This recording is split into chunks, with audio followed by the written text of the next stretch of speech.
Hello and welcome back to the Bitcoin Business Lounge. It is, of course, Teach Me Tech Tuesdays, the second Teach Me Tech Tuesday. Last week, I had a great conversation with Kiki about the importance of self-custody and the various details that you need to understand in order to be able to take responsibility for your own Bitcoin.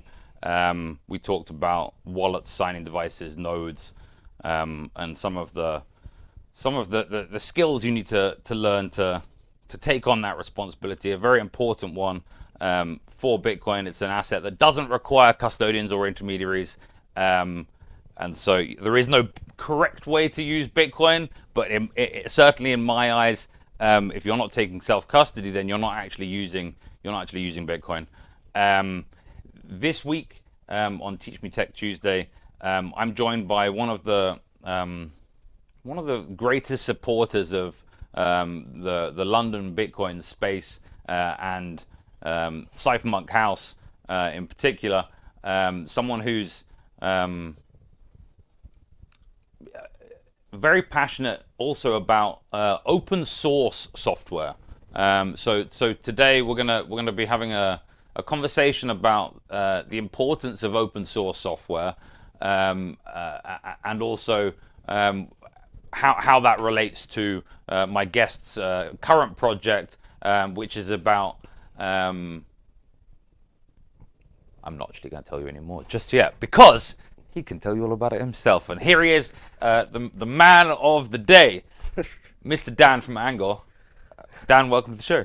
Thank you, Wilton. Thanks.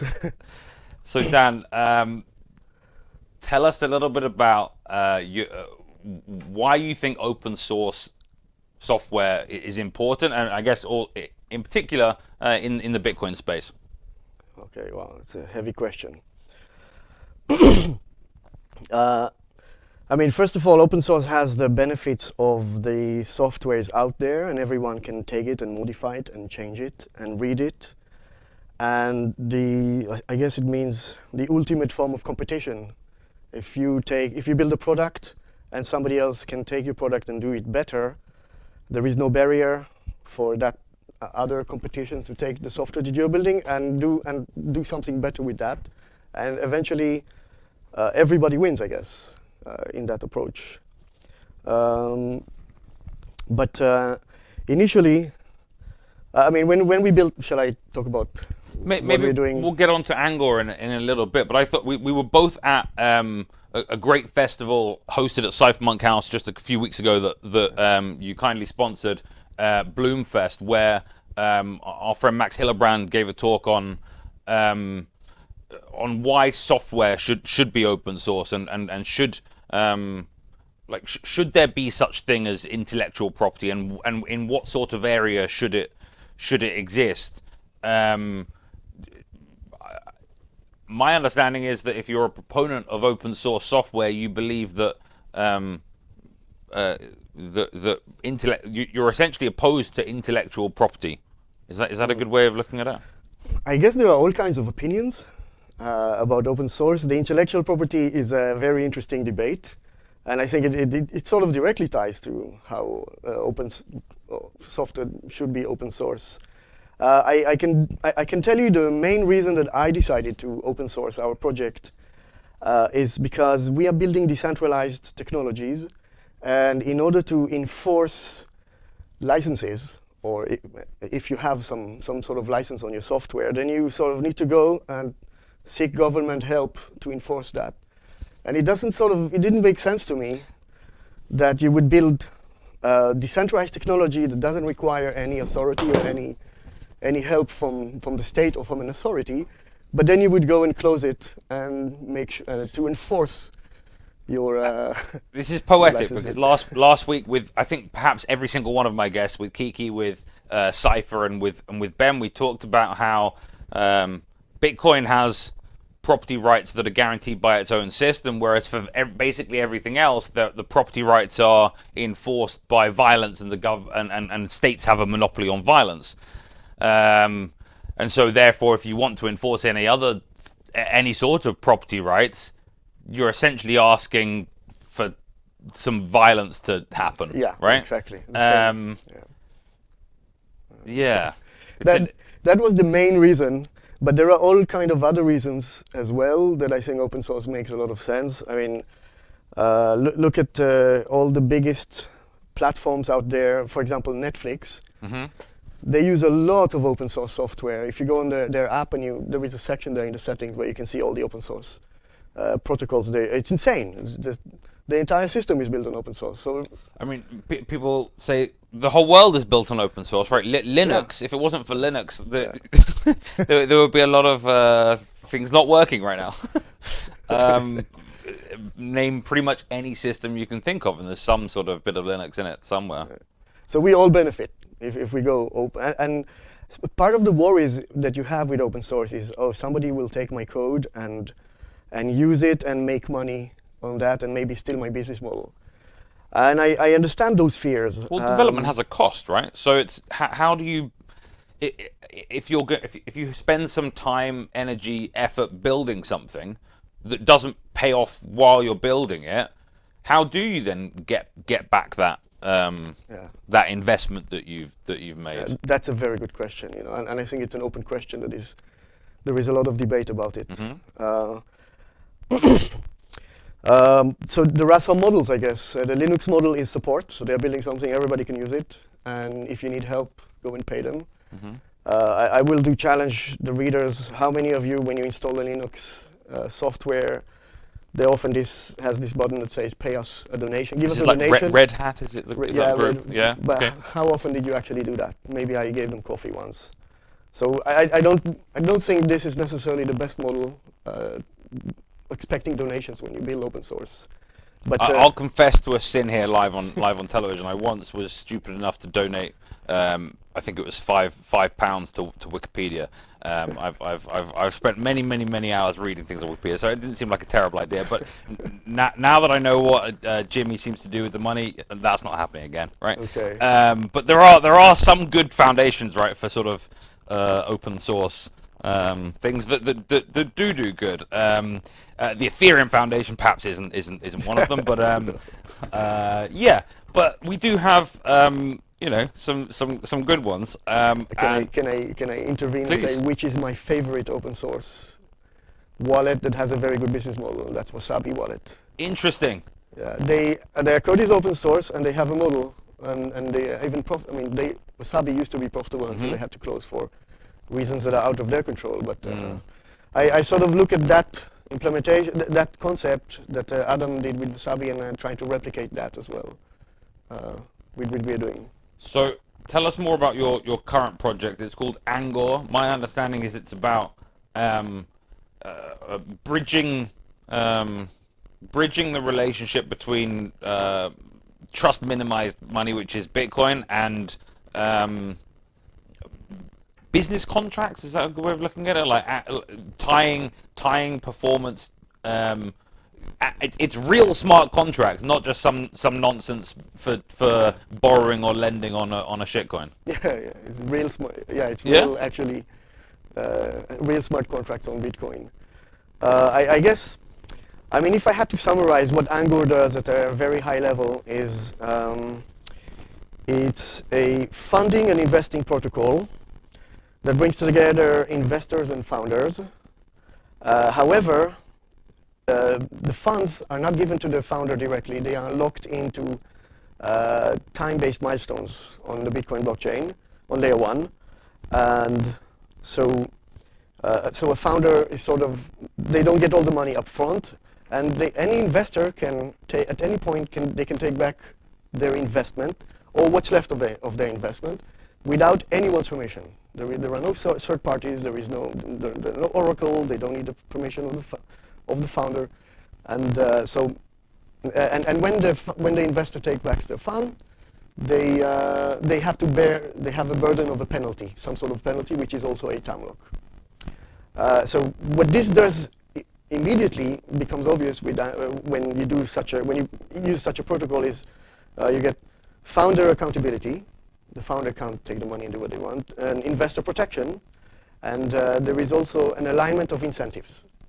So a founder will not just do something that his investors are not happy with because they will pull out. I would like to try and contrast this concept with one that I understand a little bit better that already exists, of kind of fundraising using Bitcoin. We haven't yet had Mick from Geyser on the show, but I'm sure we will at some point. Geyser is essentially like a GoFundMe, but powered by Bitcoin and Lightning donations. That model, of course, is a philanthropic model. It's one of charity. Sometimes it might be one where there is some loose expectation of something received. Like it's almost like some of these like early Kickstarter type projects where maybe you're going to get something back, but it's not meant for commercial use. It's not meant for serious companies trying to raise money, and it's not suited for investors who want to deploy that money with some guarantees attached to how that happens. Can you tell us a bit about these different groups in Bitcoin and maybe some of the challenges they face so far, if you've had some conversations with some of these groups? Yeah, absolutely. So I'm in touch with Mick from Geyser. I love the Geyser, the project. It's really cool, and I think there are Geyser is not a competitor to ANGOR in any way. No. There are overlaps here, but there can be a lot of collaboration. I think Geyser is more like a donation platform where you can raise initial funding, but it's more like for smaller amounts, where there is no accountability expected, or like you said, maybe you can offer T-shirts or some product, but it's not something that you would put a lot of money. The distinction I make is that if you put anything between $100 into then sure, Geyser is probably where you want to go. But if you put more than that, 1,000, 10,000, 50,000, you want accountability by the people that get your Bitcoin, your precious Bitcoin. And so I think one idea to collaborate that we had with Geyser is that you initially start your project on Geyser, and if you get enough interest and funding there, then the next step will be to go and raise the bigger amount, and then you would probably go and use like a protocol like ANGOR. Dan, you've been supporting the London Bitcoin space. You've been supporting Bitcoin technical education here in London at Cypherpunk House, Bloomfest, and you used ANGOR, your open source I keep wanting to call it a fundraising platform. It's not fundraising. Well, I guess it is, but venture fundraising. Yeah. I don't know. Platform for the conference, for Bloomfest, to tie outcomes to the money. Tell us more about the project So, like you said, Bloomfest, it's sort of ANGOR tried to support the Cypherpunk House, and so Bloomfest is a very special project because it was the first project to ever launch on ANGOR on Mainnet, and it was also a bit of a challenge. How long did it take from the what is the timeline of, like, I guess, ANGOR? Like, is this a recent project? Is this something that's been building for some time? We've been, I mean, I think maybe we've worked on the design almost a year, my brother and I, and then we built a proof of concept. It took us another year, and then since then we found the Cypherpunk House, and we're trying to get it out there and get Bitcoiners more aware of ANGOR. And it only recently launched on Mainnet, and so that's why the Bloomfest was sort of also a way to fund the Bloomfest festival, but also to test ANGOR on Mainnet, on live. Some of our listeners might not be familiar with the term Mainnet. So maybe you could explain a little bit about the development process for Bitcoin projects, in that there are testnets or signets that you can use that with not real Bitcoin. Is that a good way of looking at it? To test how well your thing works, so that you make mistakes with not real money. Is that a good way of doing it? Yes. So you did that first. Yes. So you spent a year on Testnet, Signet. What was your? We created our own Signet. Okay. Yeah. So first of all, Bitcoin had a testnet, and it's called Testnet 3, I think. And then so after at some point in the last 2 years, I think the concept of Signet came out, and that allows dev teams to create their own blockchain network where they can test and have their own test coins. So Signet allows, there is an official Signet, but it also allows you to create your own Signet. So we created an ANGOR Signet that gives us a lot of flexibility on using ANGOR on our Signet, especially around getting test coins for users who are trying to test ANGOR on our test platforms. So it's very easy. You just log in, you click a button, and you get test coins. And that's slightly hard to do when you use a public. It's kind of hard to find that on the real Bitcoin, Yeah. right? There aren't really Bitcoin faucets these days. Not that there ever were in my day. But many years ago, apparently there were websites where you can just click a button and it gives you a bunch of Bitcoin. Wouldn't that be lovely? Yeah, it would be lovely. But you can still do it with Signet coins and power your development adventure. And so ANGOR did this. They built this platform. They launched on Mainnet, and Bloomberg was the test case. Bloomfest, sorry. Yeah. Not Bloomberg. Those guys are old news. Watch RoxomTV. Leave them behind. Yeah. So Bloomfest is the first project we launched on Mainnet, on real Bitcoins, and the launch was riddled with bugs. I had to do a few hot fixes just to be able to deploy the project onto the Bitcoin blockchain. And I think we had a week of fundraising, and then there were also issues once they reached the goal to take out some funds, and basically a lot of bugs were fixed just by deploying Bloomfest to Funny how that production. Happens, right? Yeah. That you don't really know if you're good to go live until you're going live, and then things work or they don't. And thank God they were able to take out the money. I mean, one of the biggest fears was that there was a bug in the protocol, and when the founders come up to get the Bitcoin, something will go wrong, and fears developers have.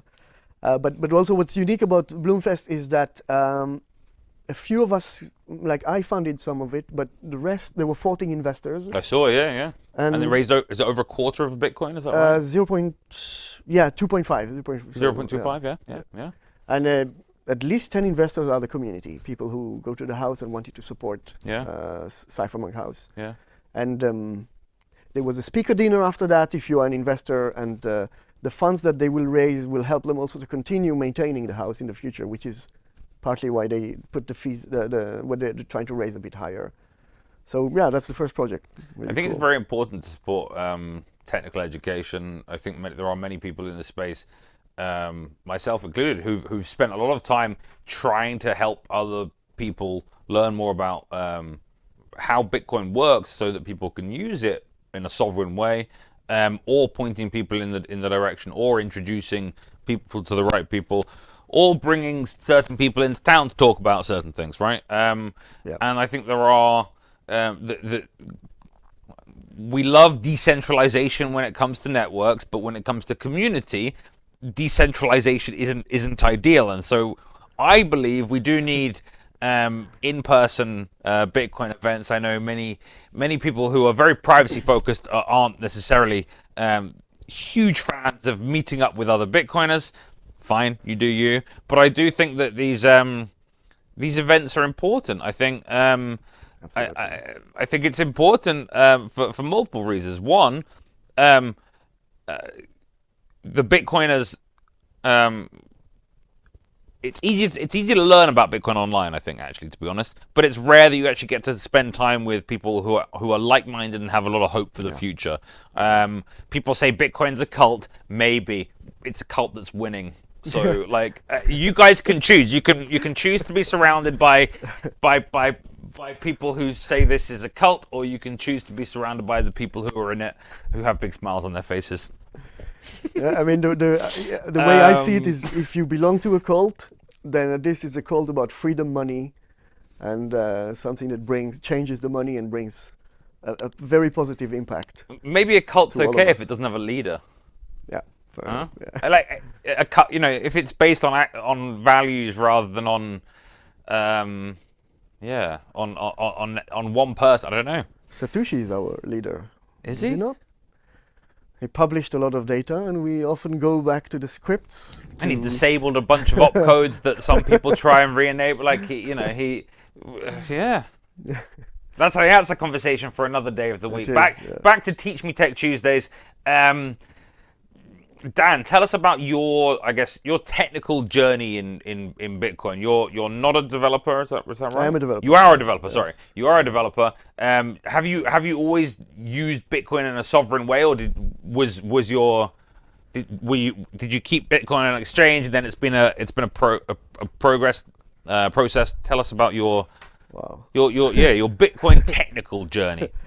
Okay, I used to work at a company called Blinkbox. They were a streaming movie in the UK. BritBox? Blinkbox. Blinkbox, okay. Yeah. So like a Netflix kind of sort of thing? Sort of, yeah, but okay. It was like Netflix is subscription. Blinkbox was like you pay per view for movies. And I was the Bitcoin guy. I would always say, hey guys, what about Bitcoin? When are we accepting Bitcoin? When they were like company events, I raised the hands and the CEO will, Dan, come on there. No, we're not going to accept Bitcoin. You mean for people to purchase the movie? Purchase movies in Bitcoin. Okay. Yeah. And there was an internal hackathon, and we built in the ability to buy movies with Bitcoin using a Coinbase login. There was back then. The irony somehow. The irony. Somehow. So I wanted to use my skill to build something on Bitcoin. So I created a multi-crypto wallet. For back then, there were all the shit coins, and I sinned. We are all sinners sometimes. Yeah. But the thing is, the multi-crypto wallet that I built was sort of semi-custodial. The keys were encrypted on the server. So keys were encrypted on the server. I didn't have access to private keys, but they were living on the server. But neither did they, really. So no one had access to the key. So if the person lost their login, like no one was getting these keys ever, right? I mean, yes, that. But also there was the danger in the transport layer. So that could also be an issue. Right. The transmission layer isn't as encrypted as the storage. So I never really promoted that, and it always it's a bit scary that some hacker can access a server and then all your people that you're building something for, all their funds are gone. Here's an interesting question: to what degree should developers highlight vulnerabilities in their own projects? But they have to highlight all vulnerabilities, 100%.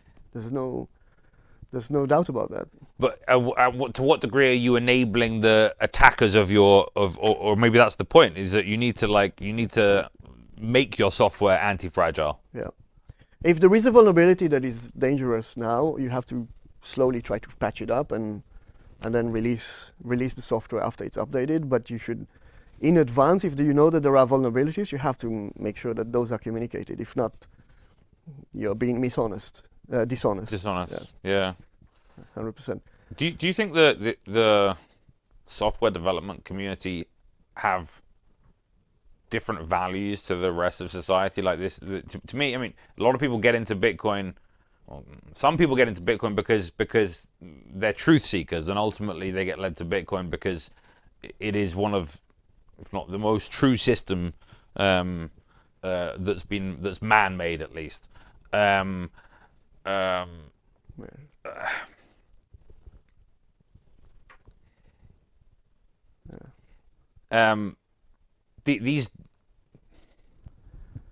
you think these truth seekers?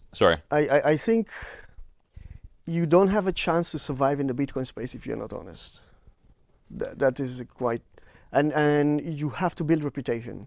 But I mean, in all of software development, this attitude to disclosures about do you think they have a higher standard for truth? Because we don't get the same thing when it comes to, say, companies having mistakes about privacy, right?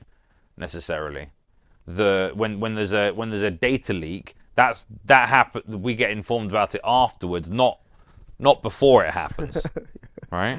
Yeah. Yeah. I guess, yeah. When it comes to data leaks, the best way is to not have any data to leak. So I guess it's a different slightly model, but when you have software vulnerabilities and they were known in advance and anyway shipped without letting people know, so this has been definitely dishonest. But finding this, yeah, if you find it after, you have to be careful how you. I think this nicely ties into Nostr here. We've talked on previous shows a little bit about Nostr, about the concept of creating your own digital identity and then using that in various ways, perhaps for social, perhaps for business. Can you tell us a little bit more about how you've used Nostr, both personally and professionally, because I think it ties very much into this concept, right? Like of Yeah. if you have in traditional identity schemes, a company is storing potentially confidential information about you that can then be hacked or or lost or whatever it is, leaked, and then creates some risk for you. In the traditional KYC world, that's the norm, though. That's how everyone does it, right? And to not collect data about your users would be irresponsible, no? Yeah, so you're sort of right, I think. Anyone outside of, normies, their mindset is completely 100% into, oh yeah, sure, my data is collected and I fully trust whoever is collecting my data. But I guess we in the Bitcoin space, we are slightly more aware. And Nostr ties in very nice to that. Own your data, control your data, control your identity. That's how I use Nostr. I have a Nostr account, and I do still sometimes go to other centralized services like Twitter or any other of those. But I'm trying to reduce that. Do you see Nostr as so much more of a potential than just social media, though? Much more. I'm a big fan of Nostr, and I think you can build so many things. A data layer, like to me, it has. I've been vibe coding a project myself. It's not quite as ready as ANGOR is today, but using Nostr for identity seems like a very natural thing to me, and using the Nostr relays as, to some degree, like an external server, almost like an AWS that you don't have to pay for, has potential. Yeah, that is completely separate to social media. Yeah. I think we still don't know the potentials that Nostr Right. is going to unlock. ANGOR uses Nostr mainly as a backend, and this is what actually makes ANGOR very decentralized. Or the devs cannot control who runs or deploys or uses ANGOR. We can't control that. Even if I tell you, please don't put your project on ANGOR, there's nothing I can do about that. You can create your own relay or add your own relays, download the code, use public Bitcoin indexers, and use ANGOR to raise funds without anyone being able to stop you. And so Nostr enables that for us, because the way it enables is that we don't have any backend. There's nothing the developers are running or there's no server. We just connect to relays. All the metadata is stored on those relays, and you choose which relays you want to store your metadata on. And censorship is almost impossible. To me, all of this comes under this philosophy that I think many Bitcoiners have, that individuals should be as sovereign as any other entity without having to get like accreditations or at least for like financial things, right? Like, okay, maybe if you want to be a doctor, maybe you should have to go to college, to university, but not necessarily for everything. You shouldn't have to like know someone to get some form signed or whatever. Maybe you should just be able to do it, right? Maybe you should be able to just use your own money, spend your own money, receive your own money. Shout out BTC Pay server. Great day in Prague, guys. This attitude to sovereignty, to me, is then taken to the next level with ANGOR, right? You can not just spend or receive your own money or hold your own money. You can now raise your own money. How do you? If I'm a company based in, I don't know, a sanctioned country, can I use ANGOR? Yeah, no one can stop you. You run your own relays, your own indexes, or you run a relay that somebody is using in a country that you have access to that relay. Or so this is about how. So it's more about how those Noster plugs into those countries. Is that a better way? You could say that, but then you have all kinds of jurisdictions. So you could connect to different relays in different jurisdictions in the world, or you can even run a private relay and only make that available to the people that you want to invest in your project, and raise even sort of privately, anonymously. Okay. I could maybe. The only thing you would see is a transaction on a blockchain that sort of looks like an ANGOR transaction. Okay. But that's it. What does an ANGOR transaction look like? Or maybe we shouldn't be discussing these things on further. Why not? Yeah, sure. ANGOR has 3 types of transactions. Okay. The transaction created by the founder that signals the creation of the project, and it also gets a unique identifier. It's quite easy to create fake things in the space, so you need to be able to identify a project. And so this is the first initial transaction. And then the investment transaction, so every investor that invests in a project, they create their own transaction with their own scripts and multisig with the founder. So every investment is a contract between the founder and the investor directly. And the penalty transaction. So those are the 3 types. Is the penalty... So I've been a sovereign user of Lightning for a long time. And in Lightning, essentially you create it's a 2 of 2 multi-sig with a smart contract between you, essentially just to send money backwards and forwards between you and a channel partner.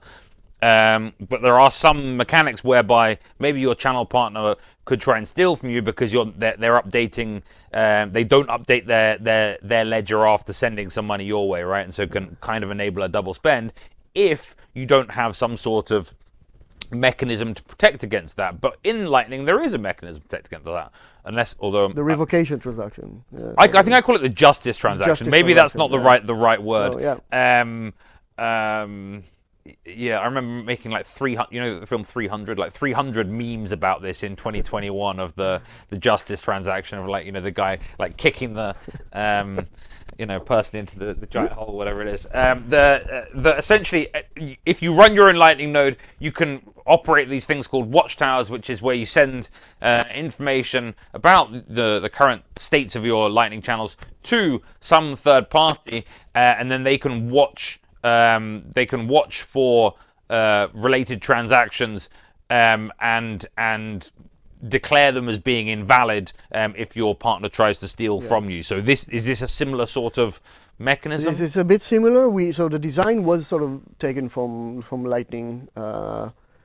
It is sort of similar, but it is more like the penalty transaction allows you to exit maybe the 2 of 2 multisig that you have with the founder. Mm-hmm. So yeah, it allows you to, if you assume the founder is malicious, if you find out the founder is, it allows you to exit the contract you have with the founder into another multisig. So you do get back your funds. Wait, but you get out of it's not a 2 of 2, right? Lock. So it's a 2 of 2 with the founder. Okay. And then there are pre-signed. Like exit transactions. Exit transactions. I've got you. Okay. Exactly. Okay. And those pre-signed transactions contain the penalty inside them in the scripts, and the penalty is to the investor. So the investor won't just arbitrarily exit a project. He will only exit a project if it doesn't justify leaving the Bitcoin there. Doesn't justify the investment anymore. Perhaps you could just, I don't know. I want to put out a message to all the people who are building little projects. You don't have to create your own token and fundraise in a bullshit way. You can actually fundraise today on Bitcoin with ANGOR.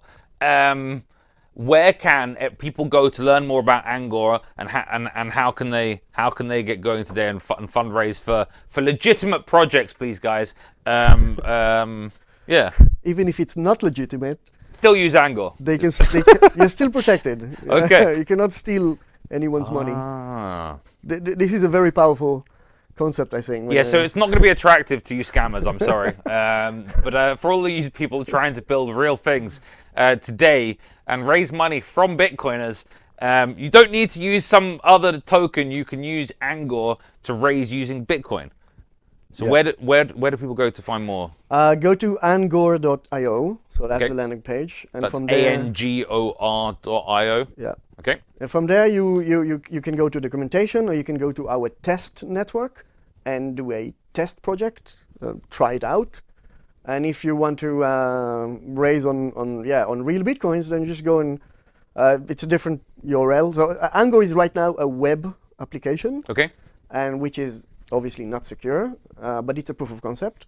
So for small amounts, perhaps it's okay. But we are building a desktop, and we are hoping to implement hardware wallets at some point. So that will significantly boost the security. Signing of- devices. So for example, the VC is using a cold card or something. You mean? Yeah, Okay. yeah. So you would get your Bitcoin directly from the signing device, and it will go directly back to the signing device.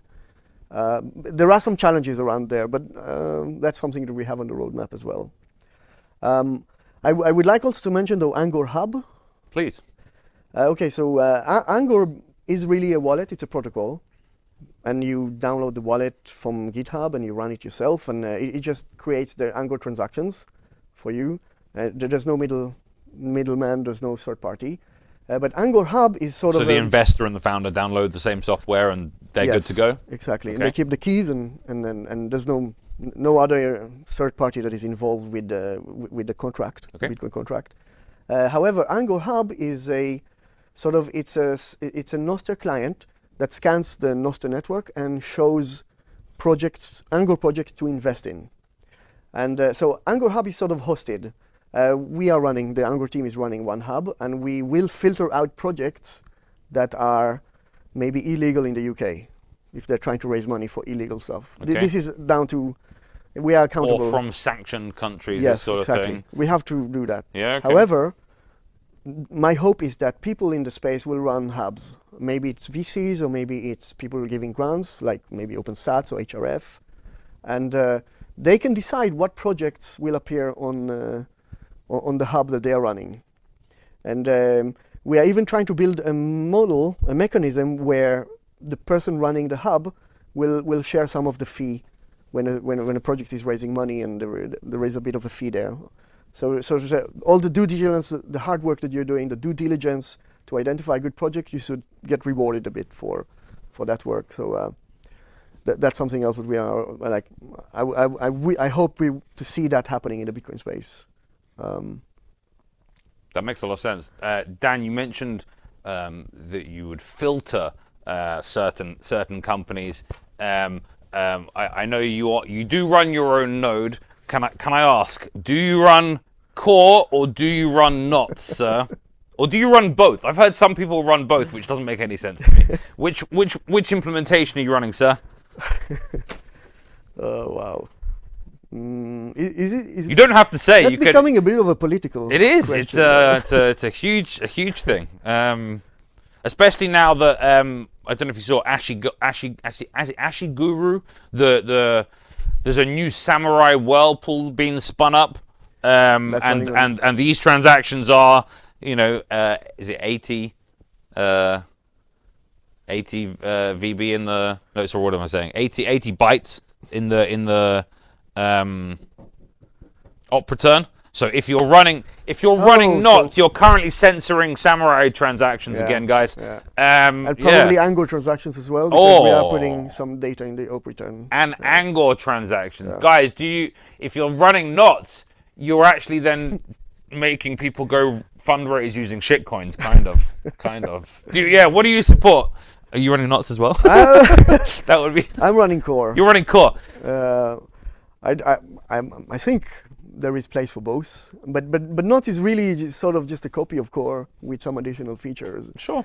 so controlled by some other guys. So I don't have much of an opinion. I'm just running core because it happens to be easier for me to run core. I run core as well, but I support everyone out there running whatever implementation they want to run. Bitcoin is a sovereign technology, and it's up to you how you use it ultimately. But I do hope that you use it, and I do hope that you use it in a sovereign way. So please run a node. Please use your own signing devices. Don't leave your coins on exchanges.